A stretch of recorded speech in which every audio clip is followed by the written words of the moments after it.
Guess not all of Vesemir's teachings have receded into oblivion.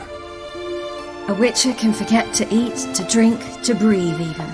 But a Witcher never ever forgets to care for his blade. Yeah, I used to repeat that incessantly. Never tired of doing it either. What creature was it? Huh? Creature? One that gave you the scar over your left eye. It's new. I don't remember it. Souvenir from the Cockatrice of Spala. Another addition to the collection. Nothing special. Yours is healed beautifully, though. Avalach. He prepared some special ointments for me. But that was before the curse gripped him. Wonder where he is now.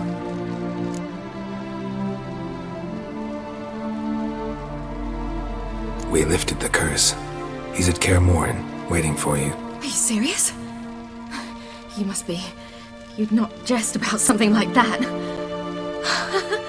A nice thing to wake up to. You trust him? Avalach? He's not let me down to date. Not once. Why exactly is Avalach helping you? Sages have never been fond of humans. He doesn't do it for me. It's about my power. As if it could ever be about anything else. Avalach tried to teach me how to control my ability. He was also making sure I didn't fall into Eredin's hands. What's Eredin after? What's he want from you? What everyone wants. Control of my powers. His homeworld faces annihilation. Eredin's decided to invade ours. Brilliant, wouldn't you say? Can't achieve much on his own, so he needs to bring an army. Except his navigators can't possibly move him and thousands of NL between planes. Their abilities won't allow it.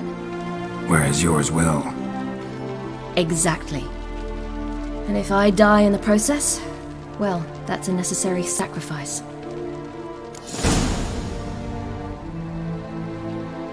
How do you ever start traveling with Avalach? As soon as I'd left you and Yen on the Isle of Avalon, I found myself pursued. Eredin and his Red Riders were on my heels. I fled through many worlds, many times. They came very close to catching me once. It was then that Avalach appeared, out of nowhere. He found a portal, and took us to a world where Eredin couldn't find us for, perhaps half a year. The world where Eredin couldn't find you. What was it like? You wouldn't believe me if I told you. Try me. People there had metal in their heads. Waged war from a distance, using things similar to megascopes. And there were no horses. Everyone had their own flying ship instead.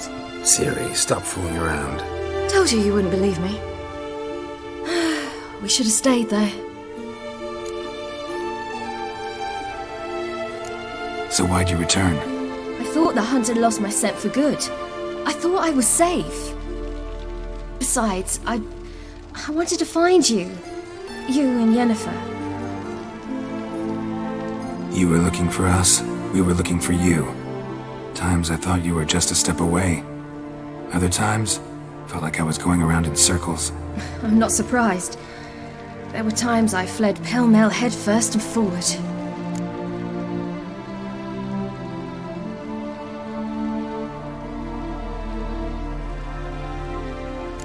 So tell me how it happened, step by step. Eredin located us mere moments after we landed on Ard Skellig. Soon after, he and his riders surrounded us. I thought it was over, the end. Turned out Eredin had other plans. He produced the phylactery, uncorked it. A fog enveloped us, and Avalach began gasping for air. That's how Eredin cursed Avalach, triggered his transformation into Uma? Yes. He didn't wish to kill him. Humiliation, that's what he was after. But Avalach refused to succumb without a fight. He cast a spell that wrought havoc in the hunt's ranks. And in a full half of a forest on Ard Skellig. Yet it also gave us time to flee. Avalach opened a portal. I leapt in. He was supposed to follow right behind me, but something went awry. Impaired by the curse, he failed to reach the portal in time. We had agreed that if anything went wrong and we were separated, we would meet at his hideout in Velen. But said you failed to meet there. Yes, we failed to. Once through the portal, instead of at Avalok's hideout, I landed right in the middle of Crookback Bog. I barely escaped the crones. And then there was the Baron. You know, he took me hunting. I killed a wild boar with my sword. I heard. A coincidence, really. I had no desire to hunt that day, but it felt wrong to refuse. I'd taken nothing remotely resembling a hunting weapon. I simply hadn't intended to hunt. I was wandering through the forest, breathing deep the air. And then I heard a strange sound. Unsettling. Boar attacked you? Big as a bison, and lumbering straight at me. And all I had was my sword. Had to manage. Did just fine, judging by how the Baron's men remember it. Simple soldiers, the whole lot. But we got along splendidly. A shame I had to leave. Flee. But I didn't want to bring the wild hunt down on them. Apart from which, I knew by then the curse was progressing. So instead of looking for Avalok, I decided to find you and Yen. So how'd you even meet a man like Horson Jr.? You and Yennefer were nowhere to be found, and I needed someone who could fix the phylactery. No ordinary craftsman would do. I needed a mage, one with extraordinary powers. Dandelion took it upon himself to help me. It was as if his honor depended on it. He arranged a meeting with a mage, but it proved a trap set by the temple guard. Failed to mention that. Probably didn't want to worry you. Later, we learned the guard did that sort of thing regularly, in the hope of nabbing anyone who collaborated with mages. We needed to find another way. That was clear.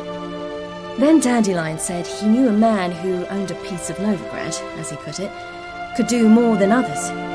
He was certain to know someone who could fix the phylactery. Horson Jr. I suspected it might not be the best idea, but I was desperate. I had no choice.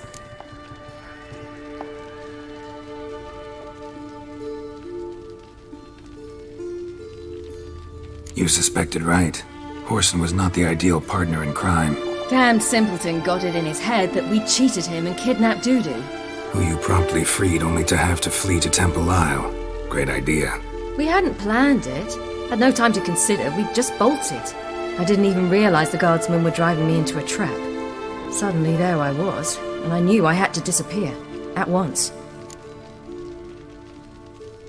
And that's when you landed back in Skellige. The shore of Hindisfjall. The first pleasant place that came to mind.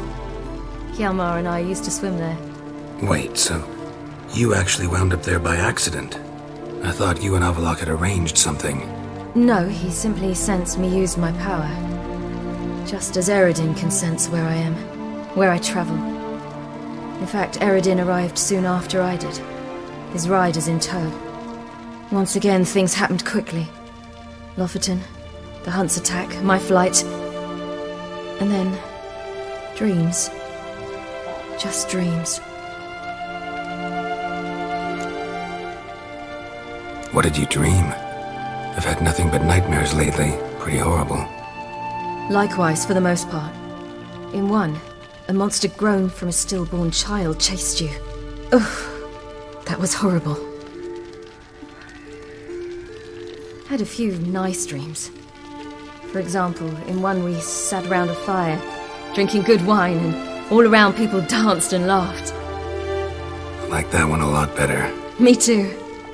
But these dreams, and the others, ended in some tower. No matter what I dreamed, in the end, I would enter a tower. Recognize it? Know where it might be? Not sure. I don't think so, but there was something familiar about it. And something terrifying. The tower was stark and dead. But at the same time, I felt I had to enter it. Did you? No. Dreams all ended with me searching for the entrance. And the last time, instead of the tower, I saw your grizzled face. If not for the scar over your eye, I'd have thought I was still dreaming.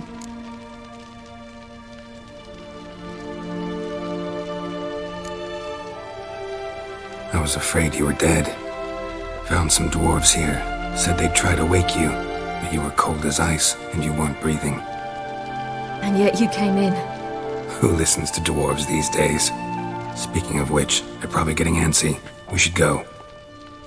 Got a boat on the beach. Once we land, we'll head for Kaer Morhen. On horseback. Right. Conventional means of travel. They're just better. Though a portal would be quicker. And draw Eredin to us immediately. Rather not risk it. Besides, I hate portals.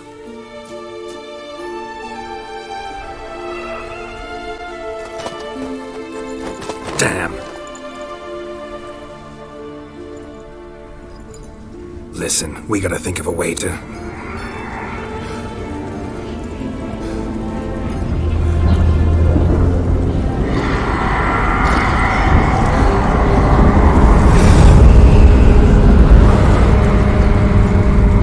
Get us out of here. They'll know where we've gone. They'll know how to find me. They already do. Ciri, take us home.